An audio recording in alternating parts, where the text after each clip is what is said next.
إخوان وأخوات السلام عليكم ورحمة الله. أعوذ بالله السميع العليم من الشيطان الرجيم. بسم الله الرحمن الرحيم.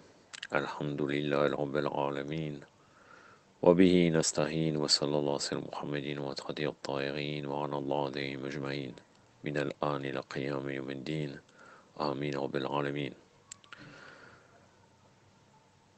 Allah subhanahu wa ta'ala nous dit بعد أعوذ بالله السميع العليم من الشيطان الرجيم الرحمن الرحيم Sadaqallahu al-Ali al-Alim. Allah subhanahu wa ta'ala nous dit dans le Saint-Coran, dans Surat al-Fatiha, le tout miséricordieux, le très miséricordieux, ou bien le clément, les miséricordieux.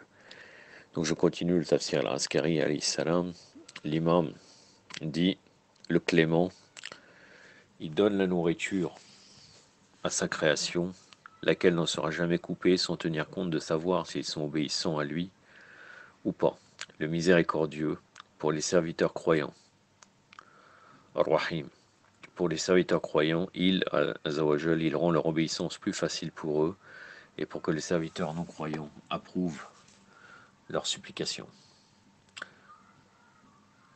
L'imam dit, le commandant des croyants, alayhi salam, a dit, le clément, Ar-Rahman, il donne la nourriture à sa création. C'est sa pitié qui, lorsqu'un enfant n'a pas encore la force suffisante pour courir et acquérir la nourriture, il donne cette force à la mère qui pourra prendre soin de l'enfant. Et si la mère ne le fait pas, alors ça devient plus qu'obligatoire pour les musulmans de le faire. Certains animaux n'ont pas reçu cet instinct, prendre soin des plus jeunes, alors les plus jeunes commencent à chercher leur propre nourriture très vite après leur naissance. L'imam alayhi salam a dit dans l'explication Al-Rahman, le mot Rahman est dérivé du mot pitié ou miséricorde. J'ai entendu du messager d'Allah sallallahu alayhi wa alayhi qu'Allah azawajal a dit le mot Al-Rahman est dérivé du mot pitié, un nom de mon nom, azawajal, peu importe se connecte à celui-ci, je le connecterai à lui, et peu importe qui se coupe lui-même, alors je le couperai de ma pitié.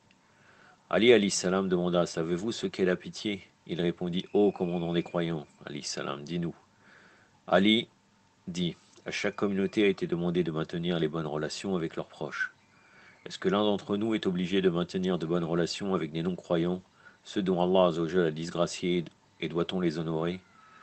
Ils ont dit, non, mais on nous a demandé d'avoir des bonnes relations avec les croyants. L'imam alayhi salam a dit, n'est-ce pas parce que leur liaison est avec leur père et mère? Ils ont dit oui, ô frères du messager d'Allah. L'imam alayhi salam a dit, alors sachez qu'en faisant cela, ils inventent les droits de leur père et leur mère. Ils ont dit oui, ô frères du messager d'Allah sallallahu alayhi wa alayhi. Il a dit alayhi salam, leur père et mère leur a fourni la nourriture dans ce monde et les a empêchés l'abominable, et c'est une faible récompense. Tandis que le messager d'Allah sallallahu alayhi wa alayhi leur donne d'éternelles récompenses et les sauve des difficultés éternelles. N'est-ce pas là la meilleure des récompenses? La récompense du messager d'Allah sallallahu alayhi wa alayhi est plus grande et meilleure que toutes les récompenses. L'imam alayhi salam a dit, comment est-ce possible qu'un si petit droit est hautement recommandé par Allah azawajal, pendant que le plus grand droit ne serait pas si hautement recommandé par lui? C'est impossible. Les droits du messager d'Allah sallallahu alayhi wa alayhi sont plus grands que les droits des parents. Et les droits des proches du prophète sallallahu alayhi wa alayhi sont aussi plus grands que les droits de leurs proches. Par conséquent, la pitié du messager d'Allah sallallahu alayhi wa alayhi est certainement encore plus grande et doit être hautement interdite d'être supprimée. Donc que le malheur soit sur celui qui la supprime et malheur sur celui qui ne tient pas en respect les proches du prophète sallallahu alayhi wa alayhi. Ne savez-vous donc pas que la morale des proches du messager d'Allah sallallahu alayhi wa sallam est plus sainte avec Allah azawajal? Savez-vous ce qu'Allah azawajal a dit à Moussa ibn Imran alayhi salam? Le compagnon a dit que ma mère et mon père soient sacrifiés pour vous. Qu'était-ce? L'imam alayhi salam répondit, Allah azawajal a dit au Moussa alayhi wa afdala salat ala Muhammad wa ali Muhammad, sais-tu comment je suis miséricordieux avec toi? Moussa alayhi salam répondit, vous êtes le plus miséricordieux que mon père, vous êtes plus miséricordieux que mon père et ma mère. Allah azawajal a dit, ô Moussa, la pitié de votre mère n'est que la conséquence de ma pitié, et c'était moi qui la lui a demandé de sacrifier son confort pour l'amour de votre éducation, et si je n'avais pas fait cela, alors elle aurait été avec toi comme n'importe quelle autre dame.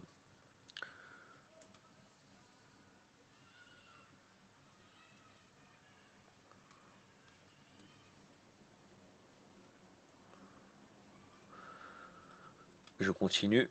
Je suis dans un autre chapitre, mais après, ça va toujours avec le commentaire de Ar-Rahman.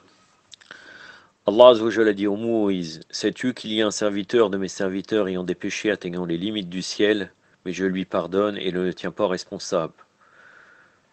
Moïse, Moussa, alayhi salam, demanda au Seigneur, quelle est la raison pour ne pas l'interroger. Allah Azza wa Jalla dit, pour l'amour d'une caractéristique que je trouve en lui, et qu'il aime son pauvre frère croyant et demande des renseignements à son sujet, et se considère lui-même égal à eux, et n'est pas arrogant face à eux. C'est pour cette action que je pardonne tous ses péchés et ne l'interroge pas. Ô Moïse, alayhi salam, Moussa, alayhi salam, la grandeur et la fierté est pour moi, Azza wa Jal. Et quiconque me défie dans cela, je le jetterai dans mon feu. Ô Moussa, alayhi salam, une des choses qui provient de ma grandeur et majesté est que mon serviteur qui est en bonne santé devra être gracieux envers le pauvre croyant. Mon serviteur. Celui qui échoue à faire cela a sous-estimé ma grandeur et majesté. Ensuite, le commandant des croyants, alayhi salam, a dit, à propos de la miséricorde qu'Allah a associée avec sa miséricorde dans ces mots, je suis le bienfaisant. Cela est référé à la famille de Muhammad sallallahu alayhi wa sallam, et peu importe celui qui considère Allah Azza wa Jalla d'être grand,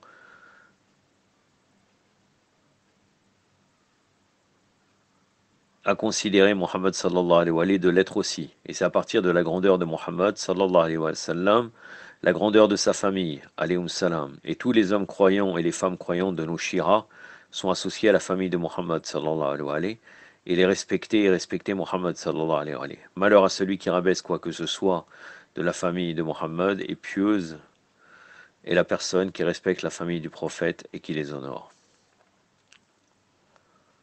Donc le terme alayhi, même là on ne discute pas sur Allahumma salli ala Muhammad wa ali Muhammad, ou là ça concerne uniquement le bayt, mais le terme alayhi peut vouloir dire Ali Muhammad, peut vouloir dire aussi dans un sens plus général tous les croyants et les croyantes. Donc shiratu al-bayt alayhi salam. C'est pour cela que dans ce noble hadith, il est dit cela. Inch'Allah, la prochaine fois, je serai dans la parole Ar-Rahim, le tout miséricordieux, non, le très miséricordieux ou le miséricordieux. Yaktafi badal qadr, wa sallallahu alayhi wa sallam Muhammadin wa tahirin, wa salamu alaykum wa rahmatullah.